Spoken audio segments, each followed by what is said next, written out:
Merci Père. Au nom de Jésus. Amen. Nous acclamons le roi des rois. Acclamons, acclamons, acclamons, acclamons, acclamons, acclamons. Plus fort. Amen. Prenez place, s'il vous plaît. Je vous salue tous au nom de Jésus. Et soyez les bienvenus à l'école des ados. Acclamons le Seigneur. Heureusement qu'on a une salle des ados. Hein? Vraiment, que Dieu soit béni. Et c'est bien fait. Nous acclamons tout le comité. Une belle estrade. C'est bien tenu. Brusquement en plus. Vraiment, merci de nous accueillir. Aussi, vous savez, dans la vie, il n'y a pas de hasard. Si c'est seulement aujourd'hui qu'on commence à alphailler la pluie au point où on ne peut plus entrer dans le site 2, c'est parce que prophétiquement, maintenant c'est le site 1. Amen. Et sachez que Dieu nous a parlé, que maintenant c'est ici. Et je disais quand je venais que ce sera ma dernière prédication au site 2. Je ne savais pas que... Non, je vais commencer ici et je reviendrai après 30 jours seulement ici, mais là-bas. Alléluia. Donc vraiment, c'est pour moi un signe. Comme un homme spirituel, tout est bon pour lui. Amen. Et vous savez, sur le plan de l'architecture, il fallait vraiment finir ce temple pour entrer. Mais entrer avant de finir, ben, ce ne sont que les hommes spirituels qui font ça. Mais pour moi, c'est une confirmation parce qu'on ne peut pas avoir des cultes qui sont abîmés par la pluie. Amen. Donc, nous confirmons que le 4 février, nous serons ici et déménagerons ici. Amen.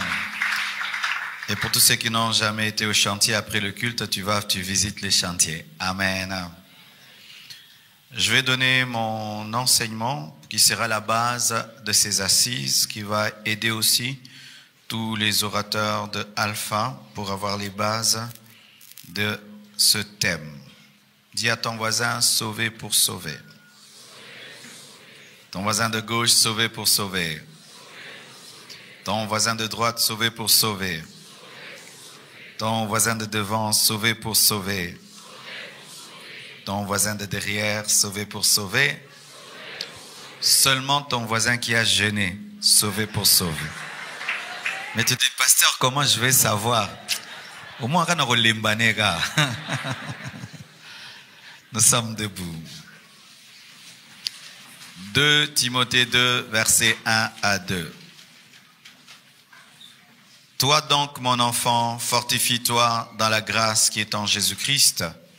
Et ce que tu as entendu de moi en présence de beaucoup de témoins, confie-le à des hommes fidèles qui soient capables de l'enseigner aussi à d'autres. Matthieu 28, verset 29 à 20. Allez, faites de toutes les nations des disciples, les baptisant au nom du Père, du Fils et du Saint-Esprit, et enseignez-leur à observer tout ce que je vous ai prescrit. Et voici, je suis avec vous tous les jours jusqu'à la fin du monde. Prenez place, s'il vous plaît. Sauver pour sauver. Nous sommes bénis pour bénir. Nous sommes délivrés pour délivrer. Nous sommes libérés pour libérer. Nous sommes guéris pour guérir.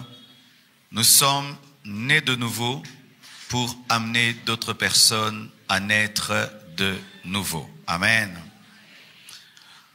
Lorsque nous lisons de Timothée 2, versets 1 à 2, nous voyons le fardeau, le souci de Paul, parce que c'est Paul qui parle à Timothée, qui est son fils spirituel, et lui demande ceci, que ce que tu as entendu en présence de beaucoup de témoins, confie-le à des hommes fidèles qui soient capables de l'enseigner aussi à d'autres.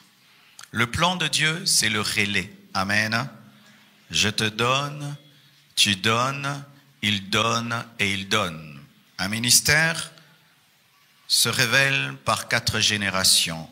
Paul, Timothée, les hommes fidèles qui donnent à d'autres hommes fidèles. Lorsque une génération reçoit et ne donne pas à une autre qui va donner, le ministère s'arrête. Amen. Il faut Paul, il faut Timothée, il faut les fils spirituels de Timothée et les fils spirituels des fils spirituels de Timothée. Ce que tu reçois ici, tu dois le donner à quelqu'un, qui va le donner à quelqu'un, qui va le donner à quelqu'un. C'est ça le succès d'un ministère. Si ce que je vous enseigne reste en vous, j'ai échoué. Mais si ce que je vous enseigne, vous le donnez à quelqu'un, qui le donne à quelqu'un, qui le donne à quelqu'un, j'ai réussi. Le but de ce alpha, c'est la reproduction, c'est la multiplication.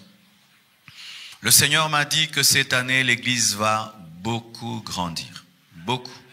Et je vais vous le dire chaque fois, parce qu'une prophétie s'accomplit lorsqu'on la prononce.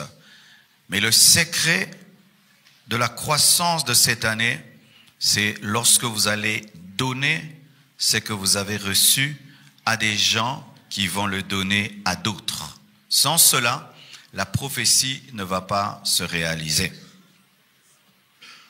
Matthieu 28, verset 19, la Bible nous dit, « Allez, faites de toutes les nations des disciples, les baptisant au nom du Père, du Fils et du Saint-Esprit, et enseignez-leur à observer tout ce que je vous ai prescrit. » Alléluia.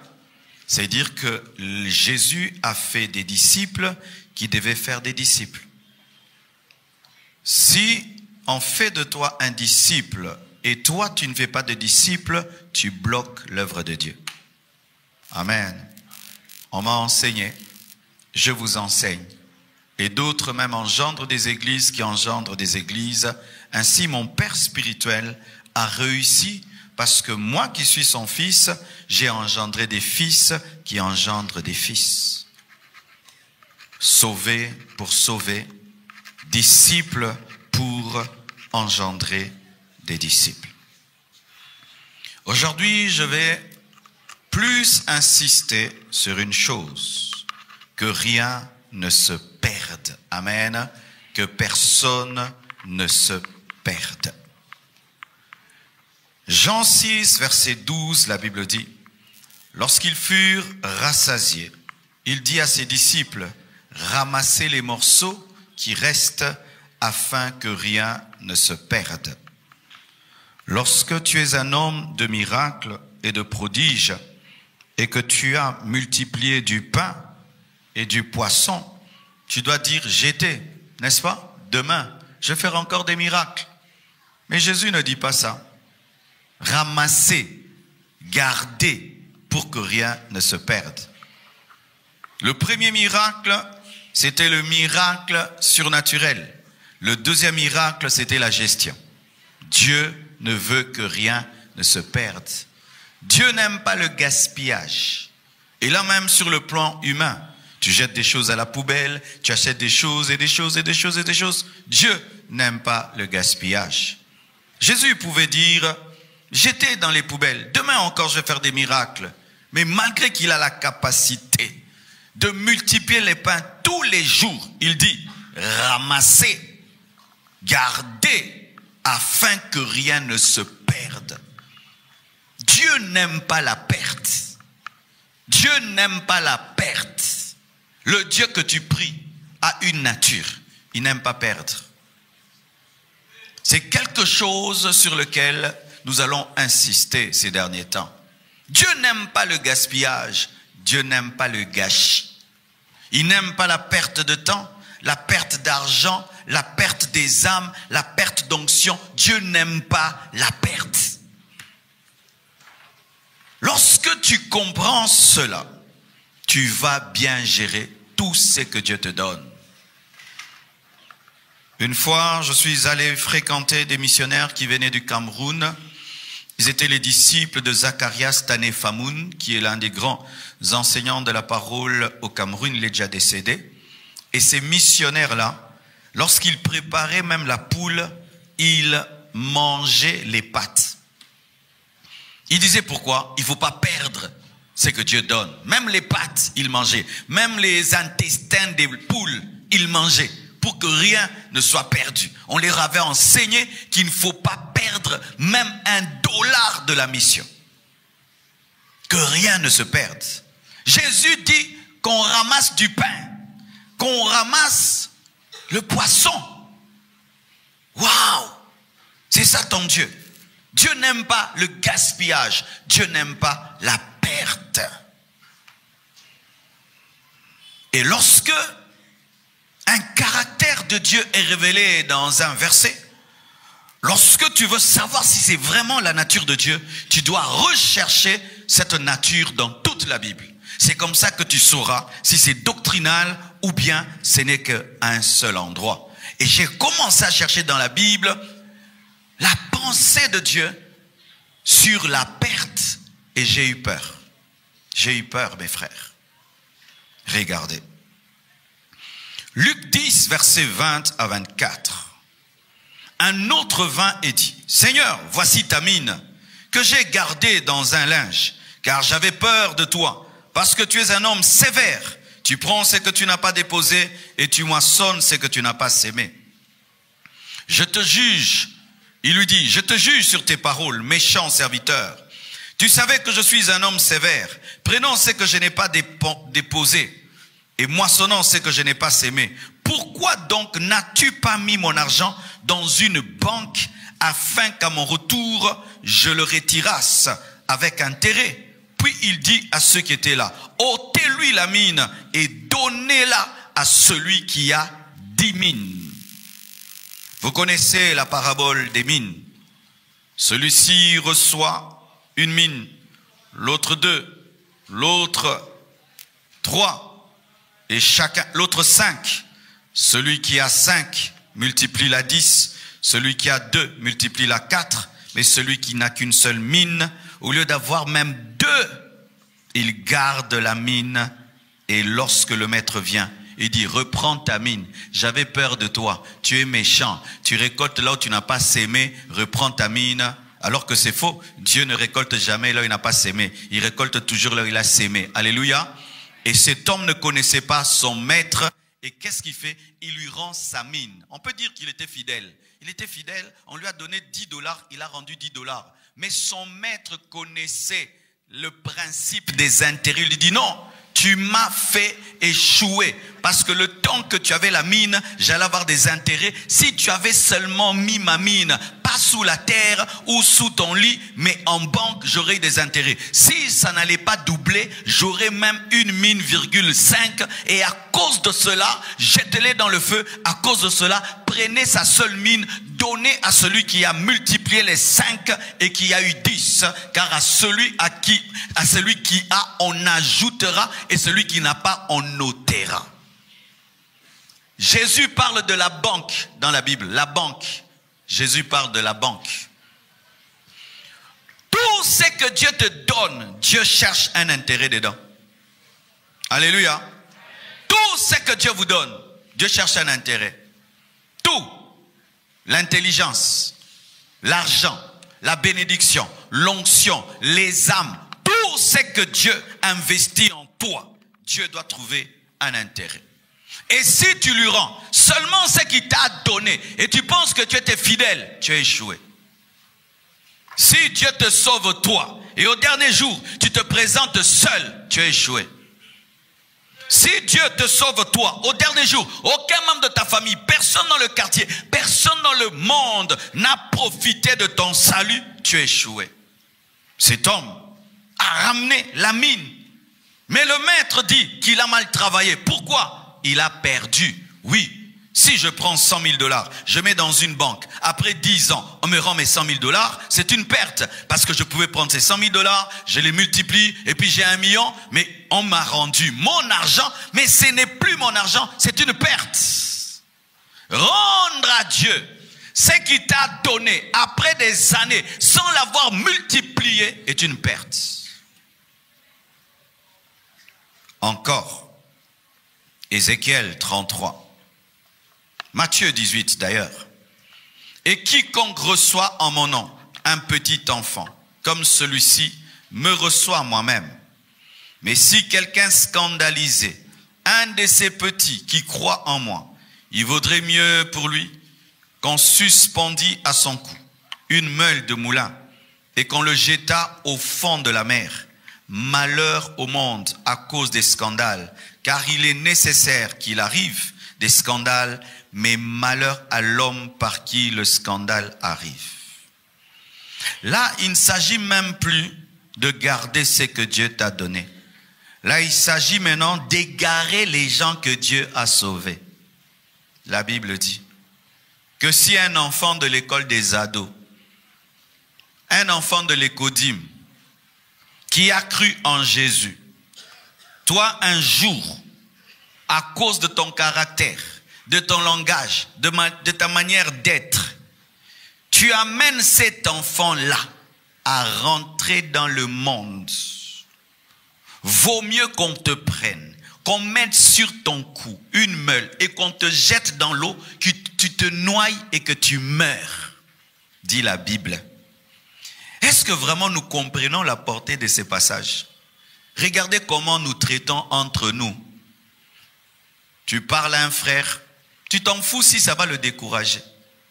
Tu parles à quelqu'un, tu t'en fous si ça va le ramener dans le monde. Tu fais des choses, tu n'as que faire si ça peut perdre les gens. C'est ma vie, je fais ce que je veux. Frère, si à cause de toi, quelqu'un qui suivait Jésus arrête de suivre Jésus, vaut mieux qu'on mette une pierre sur ton cou et qu'on te jette dans l'eau, que tu meurs. C'est ça la parole de Dieu. Dieu ne peut pas supporter que lui donne son fils Jésus. Le sang coule 3 jours dans le tombeau. Et toi, tu viens, tu égares une personne pour laquelle Jésus a versé son sang. Vaut mieux qu'on te jette dans l'eau et que tu meurs, dit la Bible. Tu vois le frère qui est assis à côté de toi, il ne se donne pas beaucoup de la valeur, il se trouve normal. Mais Dieu lui donne la valeur du sang de Jésus. Est-ce que nous comprenons toujours ça? Regardez comment nous nous traitons les uns les autres. Ah, Keneguna, yo, moi na mokonzi. C'est un prince. C'est un fils de Dieu. C'est l'épouse de Jésus. Regardez comment nous traitons les sœurs. Une fois qu'une sœur seulement se marie, on change le traitement, non? Ça devient la femme d'autrui. Mais ton frère, c'est la femme d'autrui. Ta sœur, c'est la femme d'autrui. Vous êtes l'épouse de Jésus. Commençons à nous traiter comme l'épouse de Jésus. Si un roi épouse une femme, et puis il te la confie, il te dit, prends soin d'elle pendant 1 mois. Tu vas trembler pendant que tu prends soin d'elle, n'est-ce pas? Parce que c'est l'épouse du roi. Mais l'église, c'est l'épouse du roi, des rois, des seigneurs. Mais regardez comment nous nous traitons. Ah non, ça, on regarde. Les gens vont être scandalisés. Ah, ça vit dans moro. Oh, vit dans moro. Pour ta propre vie, on dit, vaut mieux que tu meurs au lieu que tu vives pour scandaliser les gens. Le jour où tu penseras scandaliser les gens, pense à ta noyade. Je répète, hein? Le jour où tu penseras scandaliser les gens, pense à ta noyade et regarde. Si pour un petit enfant, la Bible dit que vaut mieux qu'on mette sur toi, sur ton cou, une meule de moulin et qu'on te jette dans l'eau. Maintenant, pour quelqu'un qui a des années dans le Seigneur, quelqu'un qui sert Dieu, et puis tu le scandalises. Et d'autres même scandalisent des millions de personnes. D'autres scandalisent 100 personnes, 20 personnes. Que c'est grave, mes frères. La Bible dit que le scandale arrivera, mais qu'il ne vienne pas par toi. Alléluia. Que le scandale ne vienne jamais par toi. Je connais des gens. Hier, nous ont prêché la parole. Aujourd'hui, ce sont des scandales. Ils s'en foutent. C'est leur vie. Il a envie de divorcer et redivorcer et redivorcer. C'est ma vie. Tu sais combien de gens ont abandonné Dieu quand tu as divorcé, redivorcé et redivorcé? Tu sais combien de gens ont abandonné Dieu lorsque tu t'es livré au péché? Mes frères et sœurs, sachez ceci. Une fois que tu nais dans ce monde, ta vie n'est plus ta vie. C'est la vie de tous. Car ce que tu fais touche les autres. Un chrétien ne dit pas « je fais ce que je veux ». On ne fait pas ce qu'on veut. Je dis ce que je veux. On ne dit pas ce qu'on veut. Il faut toujours parler pour édifier. Faire des choses pour édifier. Pousser les gens vers Dieu et pousser les gens vers Dieu. Ce qui ne pousse pas les gens vers Dieu, ne le fait pas. Ce qui va pousser les gens à se séparer de Dieu, ne le fait pas. Même si c'est légitime, ne le fait pas. Alléluia. Ah, laissez-moi tranquille. Alléluia. Ne le fais pas. Ne le fais pas. La Bible dit que si tu manges la viande, et c'est une occasion de chute pour le faible, ne mange pas. Alléluia.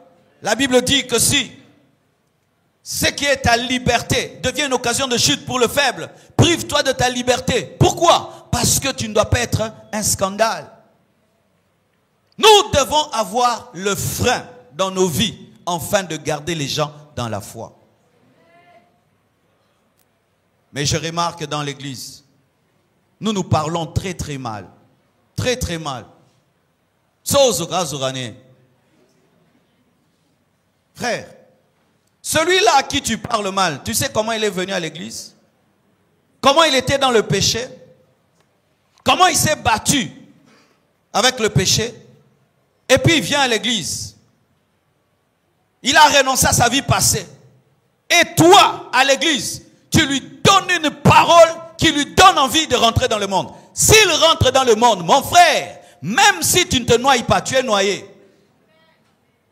Arrêtez ces choses de pousser les gens à rentrer dans le monde. Arrêtez ces choses, de faire des choses sans réfléchir sur les répercussions sur la foi des autres. Un chrétien n'est pas fais ça, par là. Tout doit être assaisonné de sel. Alléluia. Tout doit être assaisonné de sel. Parce que la Bible dit que si à cause de toi, quelqu'un est scandalisé, vaut mieux qu'on te noie, dit le Dieu d'amour. Lorsque tu commences à penser ainsi, tu es pasteur, vice-pasteur, pasteur assistant, président de département, serviteur de Dieu à l'église. Tu vas parler avec respect aux gens. Parce que qu'est-ce qui se passe des fois dans l'église? Une fois qu'on a des responsabilités dans l'église, on commence à parler aux gens n'importe comment. N'importe comment.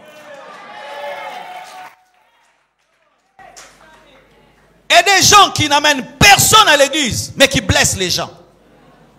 Si on voit ton CV, sans départ, zéro venu.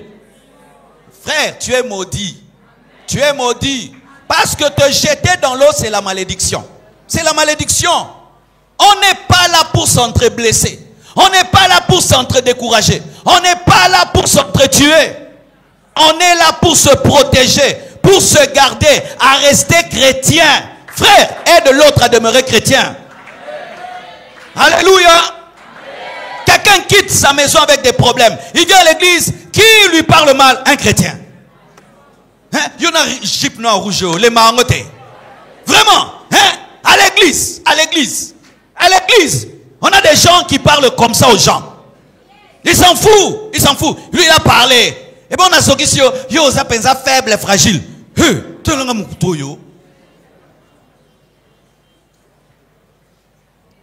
devons nous rassembler pour devenir meilleurs.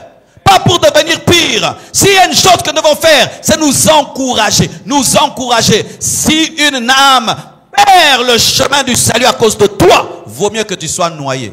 Vaut mieux que tu sois noyé. Frère, fais très attention. Chaque fois dans ta vie que tu parleras et que tu vivras, pose-toi toujours des questions sur la répercussion, les répercussions sur la foi des autres. Sur la foi des autres. Sur la foi des autres. Sur la foi des autres. Tu ne peux pas publier ce que tu veux sur Internet.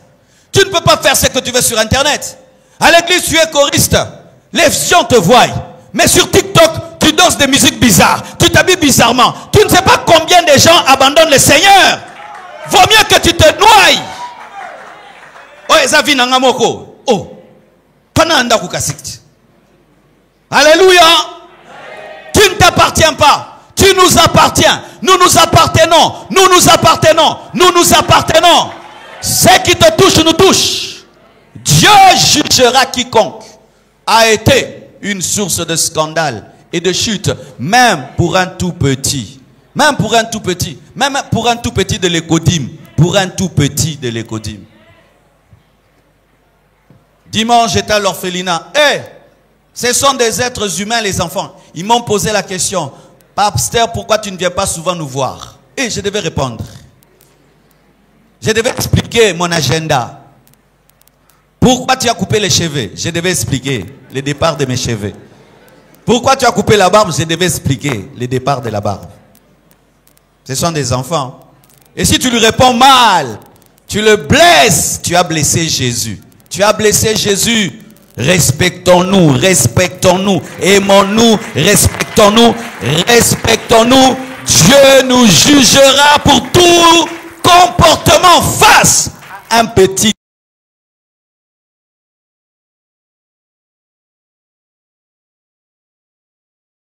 Ézéchiel 33, verset 6. Si la sentinelle voit venir l'épée et ne sonne pas la trompette, si le peuple n'est pas averti et que l'épée vienne enlever à quelqu'un la vie, celui-ci périra à cause de son iniquité. Mais je redemanderai son sang à la sentinelle. Lorsque Dieu te sauve pour sauver et tu refuses de sauver, les gens qui sont perdus parce que ces gens n'ont pas reçu Jésus. Mais toi qui connaissais la vérité et tu n'as pas annoncé la vérité, Dieu va te demander le sang de ceux qui sont perdus. Est-ce que vous le savez? Est-ce que vous savez que Dieu nous demandera le sang des païens? Vous le savez. Dieu nous demandera le sang des païens. J'aimerais un jour inviter même un témoin de Jéhovah nous le dire. Parce que eux le comprennent. Voyez comment est-ce qu'ils sont tout le temps dehors en train de chercher les âmes. Mais aujourd'hui, qui a le fardeau des âmes dans les églises? Les pasteurs et le département d'évangélisation. Les autres chrétiens, l'évangélisation ne les concerne pas. Ce n'est pas la Bible. Si on établit une sentinelle et tu payes une sentinelle pour veiller sur ta maison, il voit le voleur sauter le mur et il ne te dit pas. Et puis on te vole. Vas-tu acclamer la sentinelle? Mais c'est ce que nous faisons. Nous voyons le diable sauter le mur, en train de détruire les païens. On ne leur avertit pas. Pourquoi? Ma vie. Ma vie. Comment? Dans un programme d'Alpha 30, on va nous parler de l'évangélisation. Il faut qu'on nous parle de nos problèmes. Nous sommes devenus une armée qui n'aime plus aller en guerre, mais qui aime porter une belle tenue. Nous sommes devenus une armée qui ne veut plus aller en guerre, mais qui veut avoir des munitions. L'onction, l'onction, l'onction, munitions. Si on parle de munitions, on parle de guerre. L'onction 2025, l'onction 2000 ceci. Pourquoi faire si tu ne vas pas évangéliser? Pasteur, l'onction, pour faire quoi? Un militaire qui veut des armes, mais pour ne pas aller en guerre, pour faire quoi? Pourquoi voulez-vous l'onction? Pourquoi voulez-vous la révélation et la connaissance si ce n'est pas pour la partager? Tout chrétien est une sentinelle. Nous sommes sentinelles de nos familles, sentinelles du monde, sentinelles de ce pays. Et chacun de nous doit prévenir que l'enfer existe. Nous devons prévenir cette génération que l'enfer existe. Nous devons prévenir cette génération qui a la perdition éternelle. Nous devons dire aux gens qui nous entourent que s'ils meurent sans Jésus, ils iront dans le feu. C'est ça la sentinelle. Vous devez le dire. Si vous ne le dites pas et ils meurent sans Jésus, Dieu va vous demander leur sang. Dieu va vous demander leur sang. Parce que vous les avez perdus. Et Dieu n'aime pas perdre. Avez-vous l'esprit des gagneurs d'âmes? Avez-vous la compassion des âmes perdues? Avez-vous le souci des perdus? Si vous n'en avez pas, ô frères et sœurs, ce n'est pas la bénédiction qui vous attendra au dernier jour. Pas du tout.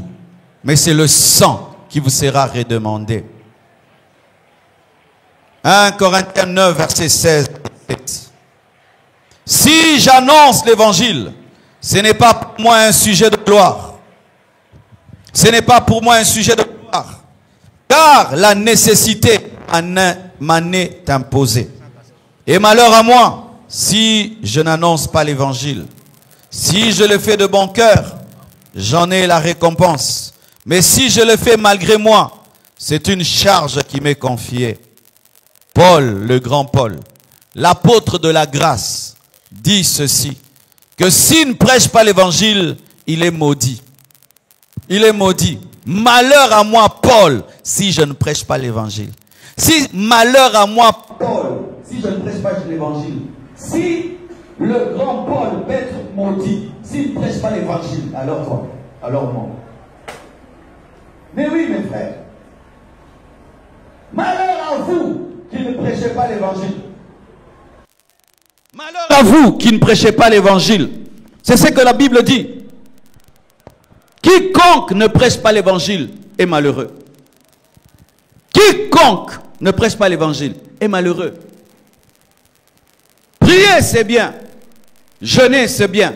Mais si nous ne gagnons pas les âmes, nous sommes malheureux. Un bon sorcier donne la sorcellerie, vrai ou faux? Il peut commencer seul et puis tout le quartier aura la sorcellerie. Mais un chrétien peut être le seul chrétien de son quartier et il mourra seul chrétien de son quartier. Gagnez-vous les âmes. Prévenez-vous vos familles qui a la mort et la mort éternelle. Est-ce que vous dites à vos amis que s'ils meurent sans Jésus, ils iront en enfer? Est-ce que vous dites à vos amis du boulot que s'ils meurent sans Jésus, ils iront en enfer? Est-ce que vous le dites aux gens qui vous entourent? Vous devez le dire. Allez leur dire. Et s'ils ne croient pas, au moins vous avez lavé les mains. La sentinelle est là pour te réveiller. Et si tu refuses de te réveiller, elle va te dire, patron, je t'avais réveillé, tu as refusé de te réveiller. Lavez vos mains. Prêchez l'évangile. Prêchez l'évangile. Lavez vos mains du sang des païens. Ouvrez vos bouches pour les sauver. Ouvrez les bouches pour les avertir. Malheur à moi si je ne prêche pas l'évangile. Et il dit que prêcher l'évangile, ce n'est pas un sujet de gloire, mais c'est une mission. C'est une mission qui est imposée. Aujourd'hui, nous voulons prêcher l'évangile pour la gloire. Si on te dit, viens prêcher ici, vite tu veux. Pourquoi ici tu veux prêcher? Mais à un païen, tu ne peux pas prêcher. Parce qu'ici, ça va passer sur YouTube. Ici, il y aura des vues. Ici, tu seras connu. On ne prêche plus pour sauver les gens. On prêche pour être connu, pour se faire un nom, pour être célèbre. La génération YouTube, Facebook n'a plus de compassion, mais à l'orgueil. L'orgueil. L'orgueil. Ne prêchez pas pour la gloire.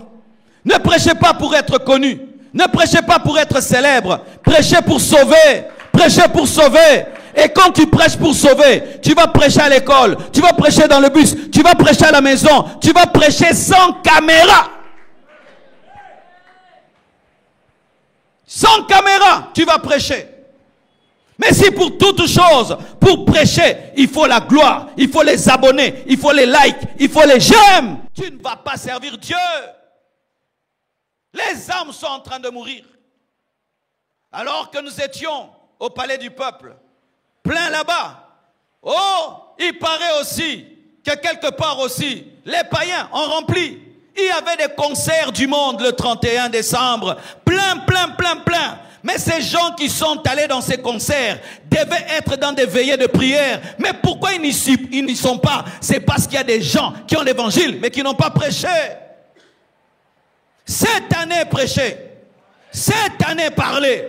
Annoncez l'évangile. Dites ce que Jésus a fait. Dites que Jésus revient. Prêchez la repentance. Prêchez la sanctification. Parlez. Prêchez.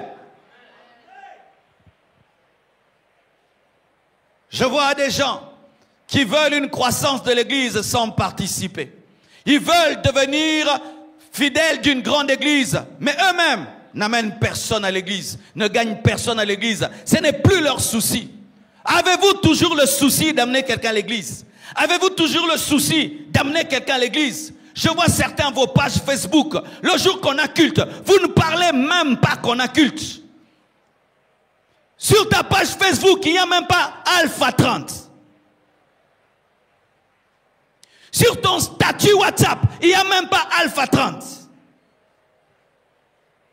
Sur ton Instagram, il n'y a même pas Alpha 30. Mais il y a toi.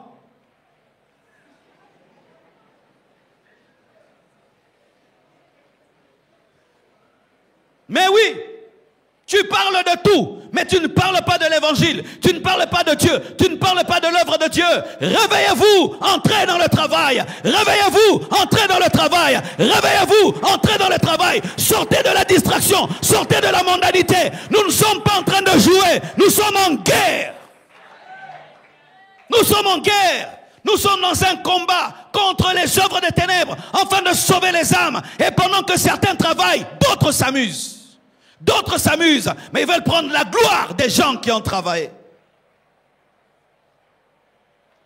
Lorsqu'un musicien du monde a un concert, tous ses partisans publient le concert. Mais il y a des gens qui peuvent prier dans une assemblée. Jamais ils ne parlent des programmes de son église. Pourquoi? La distraction. Nous pensons que nous venons sur la terre, manger, dormir, et puis un jour, on meurt. Non! Tu es venu en mission. Tu es venu en mission. Et quand on parle de mission, c'est imposition. On n'a pas le choix. Ce n'est pas que je vous prêche quelque chose que vous devez choisir. Non, vous devez faire. Paul dit que c'est une imposition. Gagner les âmes est une imposition. Prêcher l'évangile est une imposition. Ce n'est pas que tu dis, moi j'aime l'évangélisation, moi je n'aime pas. Tout chrétien aime l'évangélisation. L'évangélisation, ce n'est pas un choix dans la vie chrétienne. Oh moi j'aime l'intercession, moi j'aime le protocole, moi j'aime le diaconé. Non, non, non. Tout le monde doit aimer l'évangélisation. Allez, faites, tout le monde, des disciples. Paul dit, malheur à moi, maudit je suis, moi Paul, si je ne prêche pas l'évangile. Et si Paul n'avait pas prêché l'évangile, y aurait-il l'église de Corinthe, l'église d'Éphèse? Il n'y aurait pas tout ça. Si j'avais fermé ma bouche et j'avais gardé le salut pour moi-même, y aurait-il ces 52 églises? Et chaque fois que vous fermez vos bouches, vous empêchez des églises de naître. Parce que tu peux gagner une âme qui devient comme Osborne. Le pasteur qui a gagné par exemple l'homme de Dieu Chris Ndikoumana aujourd'hui, quelle récompense il a au ciel? Il a gagné un homme qui est en train de remplir des stades x3, x5. Frère, tu ne peux savoir où se trouvera ta bénédiction. Mais sache que celui qui obéit à Dieu sera toujours béni. Obéissez, obéissez, obéissez. Cette année, que tout le monde devienne le département d'évangélisation. Cette année, que tout le monde devienne le département d'évangélisation. Tu n'as pas besoin de titre. Tu n'as même pas besoin de faire l'école des ouvriers pour gagner les âmes. Tu as le droit. Va gagner les âmes. Va parler de Jésus. Tu es un coiffeur, tu prêches l'évangile. Tu es en train de nettoyer, tu prêches l'évangile. Tu es professeur, avant de donner le cours, tu prêches l'évangile. Tu es PDG, avant le boulot, tu prêches l'évangile. Tu es médecin, avant d'opérer, tu prêches l'évangile. Et quand quelqu'un est malade, il écoute bien l'évangile. Prêchez l'évangile, répandez, répandez, témoignez, témoignez, témoignez, prêchez l'évangile. Alléluia. Et Matthieu 18, verset 11 dit ceci. Car le Fils de l'homme est venu sauver ceux qui étaient perdus. Que vous ensemble, si un homme a 100 brebis et que l'une d'elles s'égare, ne laisse-t-il pas les 99, les 99 autres sur les montagnes pour aller chercher celle qui s'est égarée? Et s'il la trouve, je vous le dis en vérité, elle lui cause plus de joie que les 99 qui ne sont pas égarés. De même, ce n'est pas la volonté de votre Père qui est dans les cieux, qui se perde un seul de ses petits. Si ton frère a péché, va reprends-le entre toi et lui seul. S'il t'écoute, tu as gagné ton frère. Mais s'il ne t'écoute pas, prends avec toi 1 ou 2 personnes, afin que toute l'affaire se règle sur la déclaration de 2 ou de 3 témoins. S'il refuse de les écouter, dis-le à l'Église, et s'il refuse aussi d'écouter l'Église, qu'il soit pour toi comme un païen, comme un publicain. Mes frères et sœurs, Jésus-Christ, en fin d'enseigner sur l'évangélisation, parle d'un berger. Un berger qui a 100 brebis, et une brebis est perdue. Et il dit, il laisse 99 au sommet de la montagne, et il descend pour chercher une seule. Et lorsqu'il retrouve la seule brebis perdue, la Bible dit que la joie qu'il a pour une brebis dépasse la joie qu'il a pour les brebis déjà gardées. Que veut dire ceci? Que Dieu a plus de joie quand un païen se convertit que nous qui demeurons chrétiens. Entre quelqu'un qui est dehors là, qui est en train de faire accepter quelqu'un Jésus, et ce culte, ce qui se passe dehors est plus important que ce qui se passe ici. Entre quelqu'un qui fait une croisade d'évangélisation et quelqu'un qui fait une convention pour les chrétiens, celui qui fait la croisade fait mieux. La croisade, c'est quitter 99 pour chercher une. La convention, c'est prendre soin des 99. Il y a plus de joie dans une brebis qui est gagnée que dans 99 qui sont enfermés. Le problème aujourd'hui, l'église est dans les 99 parce qu'ils sont plus nombreux et nous oublions la seule alors que c'est elle qui donne la joie de Dieu. Mes frères, celui qui prend soin d'une brebis et qui la ramène dans la bergerie n'a pas comme, selon les hommes, un grand impact. Mais devant Dieu, c'est plus d'impact. Pourquoi? Parce que c'est ceux qui sauvent, mais les autres sont déjà sauvés. Je vais te l'expliquer. Tu as 10 enfants, tous sont à la maison. Et puis on te dit qu'il y a un qu'on ne voit pas. Que vous le vouliez ou pas, toute votre attention sera sur celui qui n'est pas là. Vous allez oublier tous ceux qui sont là pour chercher celui qui n'est pas là. Et lorsque vous allez retrouver celui qui n'est pas là, vous aurez une plus grande joie que pour ceux qui étaient déjà là. Et Dieu aura de la joie lorsque nous allons gagner les païens là, que nous maudissons, que nous insultons. Ce sont eux sa joie. Eh mes frères, la joie de Dieu est plus dans les païens sauvés que dans les chrétiens déjà gagnés. Parce que toi, tu as déjà eu ta fête. Lorsque tu as été gagné, une fête était organisée pour toi. Mais il faut une fête aussi pour quelqu'un d'autre. Et qui va les déclencher? C'est toi. C'est au travers de tes pieds que Dieu va marcher. C'est au travers de ta bouche que Dieu va parler. C'est au travers de tes mains qu'il va toucher. Prêtons à Dieu nos pieds. Prêtons à Dieu nos bouches. Prêtons à Dieu nos mains. Aujourd'hui, des églises compassion commencent à naître en Europe. Comment? Je suis allé en Europe. Soirée de gloire, soirée de gloire, soirée de gloire, soirée de gloire, soirée de gloire. Maintenant, les églises commencent à naître partout. Et j'ai disparu, je suis à Kinshasa. Il y a même des gens qui vont là-bas, qui ne savent même pas comment ça a commencé. Mais Dieu sait, mais Dieu sait, mais Dieu sait. Je pouvais aller en Europe pour me promener. Je pouvais aller en Europe pour enjoy. Mais je suis allé bosser, bosser, bosser. Aujourd'hui, il y a des églises. Ne pouvez-vous pas faire des voyages pour aller gagner les âmes? Vous voulez seulement aller en Europe pour. Mais allez gagner les âmes en Chine, allez gagner les âmes à Dubaï. Mais oui, non. Un sorcier, s'il va à Dubaï, il va faire quoi? Il va ensorceler. Mais les chrétiens vont à Dubaï seulement pour s'amuser. Quelle distraction! Je vais ouvrir une église à Dubaï. Oui. Une église en Chine. Vous allez seulement acheter, vendre. Moi, j'irai sauver les Chinois. Je vais mettre une église compassion en Chine. En Chine, oui, église, en Chine. Ils n'ont pas que des baffles à vendre, ni des micros à vendre. Ils ont des âmes, ce sont des hommes. Ils sont en train de nous construire un temple.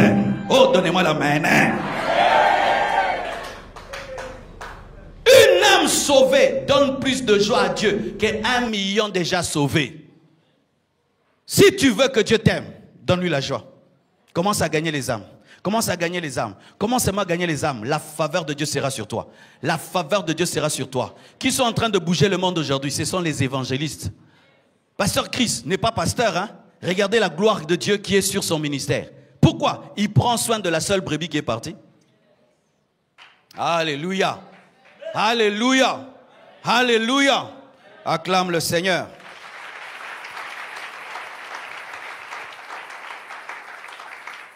Je vais un peu maintenant creuser.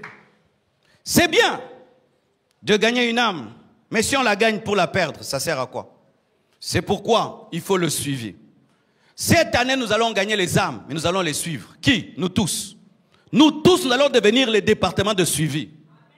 Parce qu'une église de 10 000 personnes ne peut pas être suivie par 50 personnes. Le département de suivi, vous êtes à combien? Je ne pense pas que vous êtes à 100. Hein, ils sont en combien? 40, 45? Mettons, il y a 45 frères dans cette église qui sont dans le département de suivi. Vraiment. Boko Kabiso. Chaque dimanche, il y a au moins 50 nouveaux venus. Rien que les nouveaux venus du dimanche, c'est un problème. Maintenant, tous les nouveaux venus du dimanche. Comment 45 personnes peuvent suivre 1000 personnes et 10 000 personnes? Et des fois, tu es fâché. Oh, j'étais malade. On ne m'a pas visité. Parce qu'on est débordé. Oh, j'avais disparu, on ne m'a pas vu. On n'a pas remarqué. Je vais te dire la vérité. Certains au milieu de vous, je connais que le visage. Vrai ou faux? Tu es fâché. Toi, si tu étais moi, tu allais connaître le nom de tout le monde. Des fois, des choses que vous me demandez. Bien aimé. Il y a même des gens qui ont 12 enfants qui oublient même les noms. Yoskunani. Anniversaire nous est quand? Ezaki anniversaire à Portos, papa. Ngai eza lobby. Il n'y a pas de croissance de l'église sans suivi des membres. Alléluia. Mais il n'y a pas de suivi que par le pasteur, c'est impossible. Les églises qui grandissent, c'est que tout le monde fait le suivi de tout le monde. C'est-à-dire, si un jour, le frère Péniel ne vient pas, vous, la chorale, vous allez chez lui à la maison. Frère Péniel, tu as fait une semaine, comment tu ne viens pas? N'attendez pas que moi, le pasteur, j'aille le chercher. Toi qui es tous les jours, vous doré ensemble, va chercher l'autre qui fait l'alto, toi qui fais le ténor. Vous êtes des protocolaires. L'un des protocolaires disparaît, vous demandez au pasteur d'aller chercher le protocolaire. Non, c'est vous entre vous qui allez vous chercher. Nous, c'est comme ça qu'on a grandi. On était un groupe de 10, 20, 30. On veillait les uns sur les autres. On se cherchait, on s'encourageait, on s'exhortait, on se prêchait, on priait ensemble. Le pasteur n'avait même pas besoin de venir chez nous à la maison. On était les pasteurs les uns des autres. Tu as amené quelqu'un dans cette église, il ne vient plus. Va le chercher. C'est ton âme. C'est ta bénédiction qui ne vient plus. Va chercher.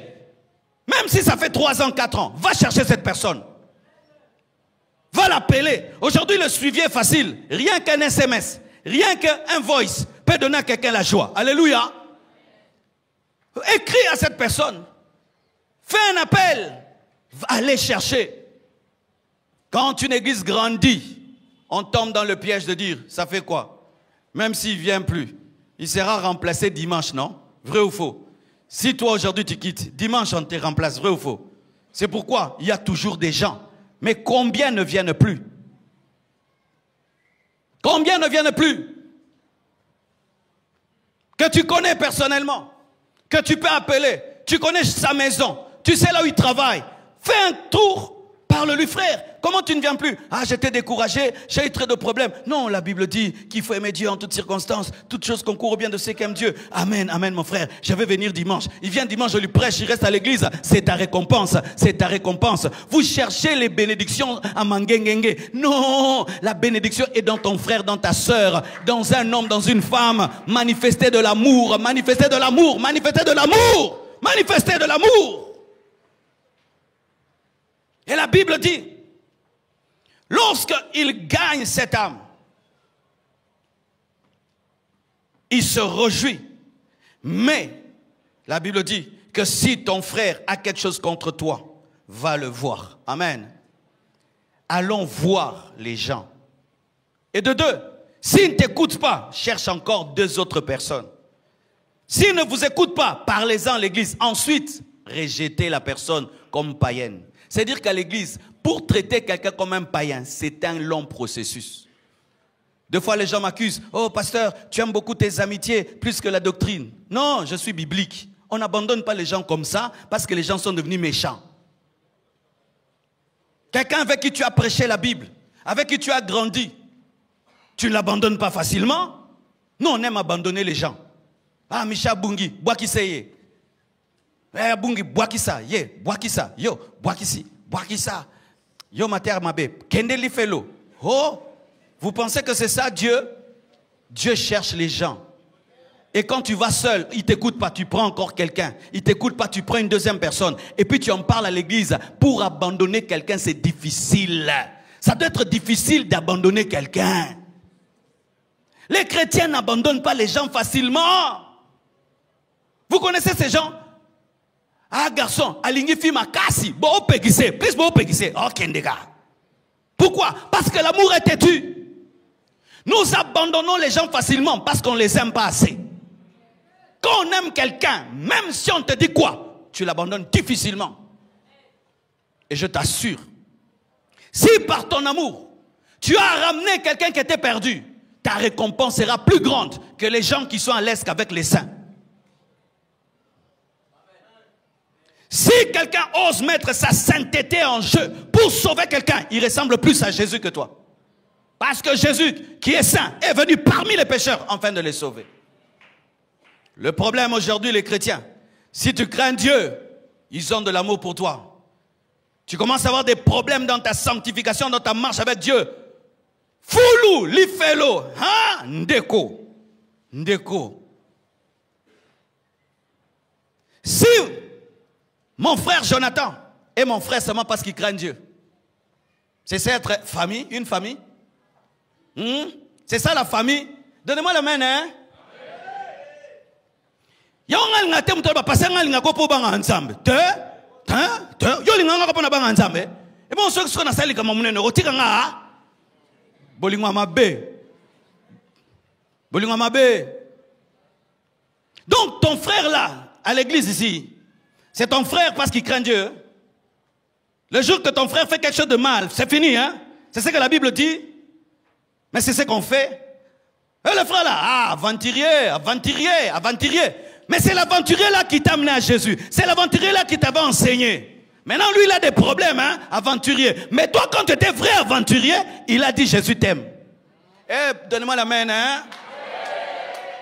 Mes frères, nous devons être forts pour ramener les gens à Dieu. Ramener les gens à Dieu. Ramener les gens à Dieu. Ramener les gens à Dieu. C'est quelle famille ça? Il suffit d'une faiblesse, on te jette. Il suffit d'un défaut, on te jette. C'est quelle famille?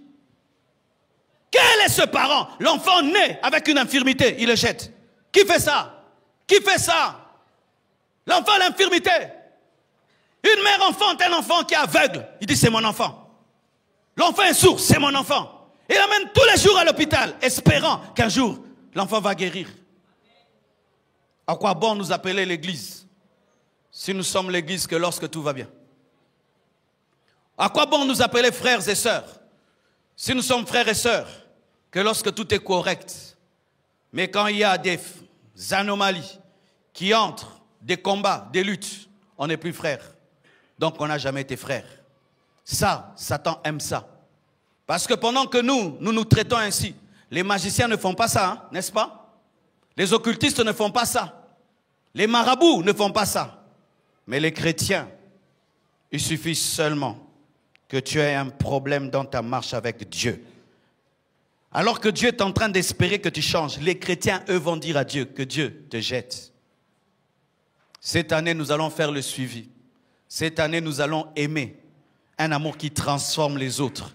Un amour qui relève les autres. Sans pour autant encourager le péché. Pour ceux qui ne savent pas, mes frères, l'amour transforme plus que le jugement. L'amour transforme plus que le jugement. Sincèrement, moi, ce qui m'a converti, c'est que Dieu m'a aimé malgré mes péchés. Je n'ai jamais compris ça. Comment tu peux m'aimer? Moi, je ne t'aime pas. Moi, je fais tout contre toi, mais tu m'aimes. Ça m'a touché, ça m'a converti. L'amour transforme plus que le jugement. Dieu a opéré dans le jugement, dans la loi. Il a sauvé qui? Personne. Mais lorsqu'il est mort pour l'homme, l'homme a accepté aussi de mourir pour lui. Mes frères, il y a des gens qui sont dans le monde parce qu'on ne les a pas assez aimés. Il y a des gens qui font des bêtises parce qu'on ne les a pas assez aimés. Même dans la maison. Tu n'aimes pas beaucoup un enfant? Oh, Mona. Il va prendre un bic, il va écrire sur les murs. Papa. Il va déchirer pour attirer ton attention. Devenons professionnels pour chercher ceux qui sont perdus. Devenons professionnels pour ramener ceux qui se sont fatigués. Devenons professionnels pour redresser quelqu'un qui commence à baisser. Tu dis, mon frère, tu as une grande destinée, arrête ça. Mon frère, Dieu t'a appelé à des grandes choses, ne fais plus ça. Et Dieu te bénira, et Dieu te bénira, et Dieu te bénira, et Dieu te bénira, et Dieu te bénira. Arrêtons de nous diviser pour des petitesses. Quand est-ce qu'on abandonne quelqu'un? Lorsqu'on a tout fait. Tu te noies, j'entre là-bas pour te sortir. Tu ne veux pas sortir. Je fais tout, viens. Et puis je sens que tu veux me noyer. Là, je te laisse. Alléluia. Mais tant qu'il y a de l'espoir, on n'abandonne pas quelqu'un. Il y a des gens qui sont allés à la guerre. Ils ont attrapé des balles. Ils s'est évanoui. Mais on l'a sorti de là. On l'amène à l'hôpital. On le soigne. Et il continue la guerre. Il y a des gens qui ne sont pas morts. Ils sont seulement évanouis. Ils sont seulement évanouis. Ils sont seulement évanouis. Allez les chercher. Arrêtons d'enterrer des gens qui sont vivants. Ce n'est pas le rôle de l'église.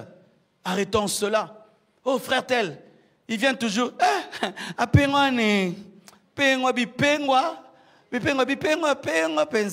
y en a l'action TikTok.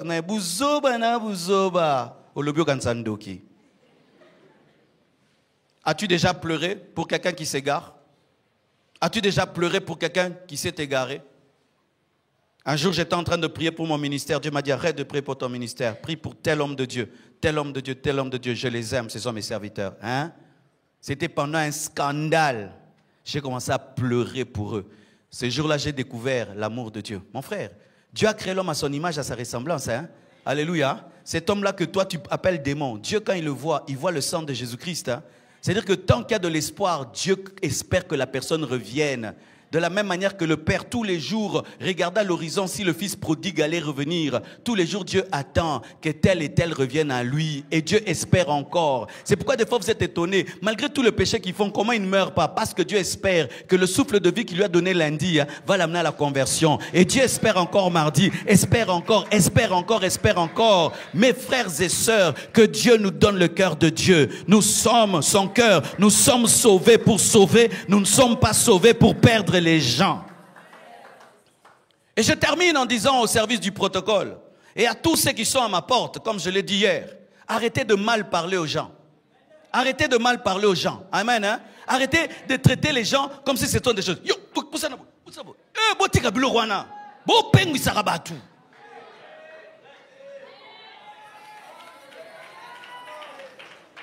Protocolaire, parlez aux gens avec respect.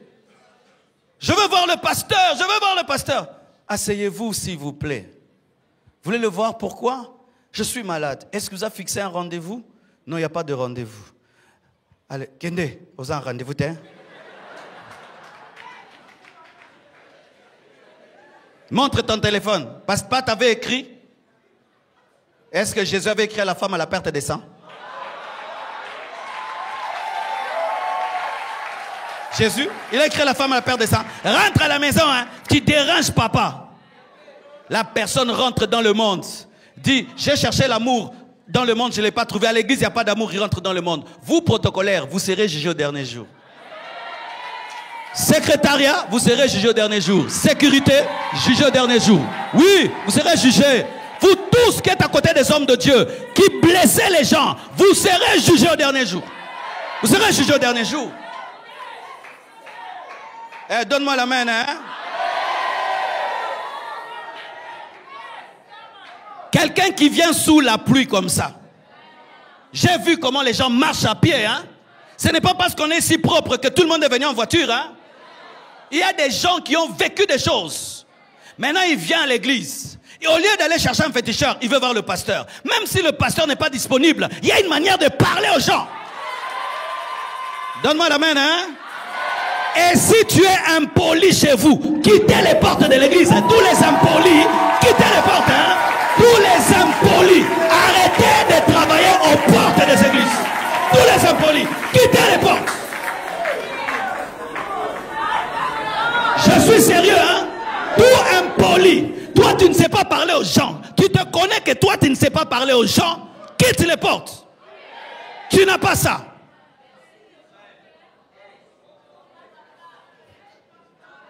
Un jour, j'ai eu un problème spirituel. J'allais arrêter le ministère. Je vais à l'école biblique. Et Dieu m'avait montré que le pasteur avait prié pour moi. Je m'approche du pasteur pour qu'il prie pour moi. Il avait commis une erreur spirituelle. Heureusement que j'étais persévérant. Mais j'allais arrêter le ministère. Je m'approche de lui, prie pour moi. Il me dit, je ne te connais pas, je ne peux pas prier pour moi. Pour toi. Oh, on n'y pouvait pas fier à moi. Est-ce que pour ça, me la motive ou au verset biblique ni non. Il me dit ça, il ne peut pas prier pour moi parce qu'il ne me connaît pas. Mais moi, je suis un pasteur, je vais arrêter le ministère. Mais lui, il est dans ses fiers. Et j'ai voulu partir. Dieu m'a dit, insiste. Et j'ai parlé à son protocolaire qui lui a parlé, il a prié pour moi. Et il m'a prié pour moi seulement comme ça, il a fait seulement ça. Moi, j'ai touché avec la foi, j'ai été guéri. Mais si je n'avais pas la foi, j'allais rien avoir. Il était dans ses fiers d'onction. C'est ce qu'on fait des fois. L'église est un hôpital. Hein? L'une des choses qui blesse dans les hôpitaux, c'est quoi? C'est l'accueil, non? Tu as ton père qui est malade. Traitez-le. Oh, l'argent des dipirones, l'argent de ceci, l'argent de cela. Mais c'est ce qu'on fait à l'église aussi. C'est ce qu'on fait à l'église. Vous oubliez que c'est l'église, hein? Des fois, nous pensons que nous sommes maintenant les atalaques ou du pasteur.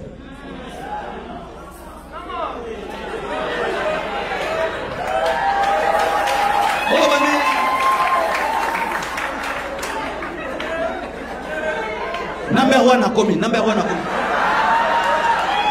Bouzoba ya, Bouzoba. Nous sommes l'église, nous sommes une famille. Nous sommes l'église, nous sommes une famille. Sauver pour sauver. Nous devons arrêter de perdre les âmes, mais gagner les âmes et gagner les âmes. Que chacun veille sur ses paroles, sur son attitude, sur tout ce qu'il fait. Donne-moi l'amen, hein? Regarde. Si on marche sur tes pieds dans une boîte de nuit, tu vas comprendre, n'est-ce pas? Parce que tu sais que tout le monde est fou, tout le monde est ivre. Mais si à l'église quelqu'un te fait ça, tu ne comprends pas pourquoi. Parce qu'il est supposé que quand on vient à l'église, hein, les gens sont bons et sont éduqués. Ce qui fait que des fois, ce qui peut passer ailleurs ne passe pas à l'église. Parce que l'autre, quand il vient, il s'attend à l'amour, au respect. Mais il voit comment vous le traitez. Parce qu'il a porté des babouches, parce qu'il est mal habillé. Si, donnez-moi la main, hein? Calmez maintenant que je parle. Si vous traitez les riches avec respect, les pauvres sans respect, vous êtes en train de servir l'argent. Nous ne sommes pas que pour sauver les riches et égarer les pauvres. Donne-moi la main, hein? Quelqu'un vient devant l'église pour la première fois. Range Rover, sapé. Il me cherche. Il n'a même pas de rendez-vous au téléphone. Il va entrer ou pas? Venez. C'est que vous. Bouzoba, Moussouni, Mokili. Bouzoba, Moussouni, Mokili. Bouzoba, Moussouni, Mokili. Et celui qui vient mal habillé. Toi, et si c'était lui Jésus, et si c'était Jésus, et si c'était Jésus, et si c'était Jésus, et si c'était Jean-Baptiste. Ainsi les églises commencent à perdre les gens. Jésus est venu pour les pauvres. Manque de respect, manque de considération, des paroles sans amour. Et surtout quand ce sont des responsables à l'église. Ça c'est insupportable. Donnez-moi la main, je vais parler. Je vais m'arrêter là. Ponzala, Nzala. Et c'est introduction. Pour après, on a limé nos ongles. Toi, si là,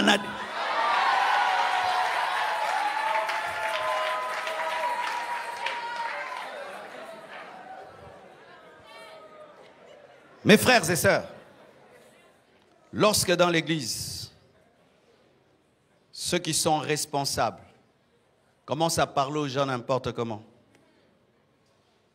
les gens ne supportent pas parce qu'il est supposé que toi, tu manifestes l'amour et la sagesse. Alors j'aimerais vous dire, certains d'entre vous ne me comprennent pas comment je fonctionne. Vous voyez comment je prêche comme ça? Je ne parle jamais comme ça aux gens. Tous ceux qui m'ont approché personnellement savent que le pasteur Marcelo, là, il est sous onction. Je ne parle jamais comme ça aux gens dans la vraie vie. Là, c'est ma manière de prêcher, mon style. Quand j'ai dit Amen, je descends là-bas. Oui, mon frère, c'est comment? Pourquoi tu l'as dit? Frère, avec douceur, avec respect, avec honneur. Mais certains, maintenant, vous prenez mon style de prédication, vous vivez comme ça. Impudique, voilà! Est-ce que Lionel Messi a coupé Neoanatina Palais?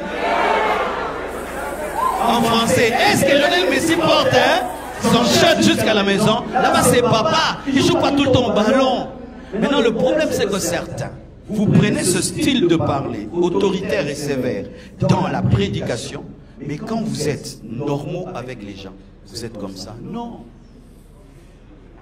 Un jour, quelqu'un entre dans mon bureau et puis dit, pasteur, c'est toi? Je dis, c'est moi. Oh, tu as changé. J'ai dit, comment? Oh, tu parles comme ça? J'ai dit, oui. Oh, moi je croyais que même ici, il y aura les lions. J'ai dit, non, s'il y a les lions, je vais te manger. Je peux être un lion devant une foule, mais quand je suis face à face avec quelqu'un, je parle seulement. Oh, pasteur Marcelo comme ça. Toi, tu m'as vu faire ça comme ça. Je ne suis pas comme ça. Frères et sœurs, nous sommes sauvés pour? Pas pour égarer. Que Dieu vous bénisse abondamment.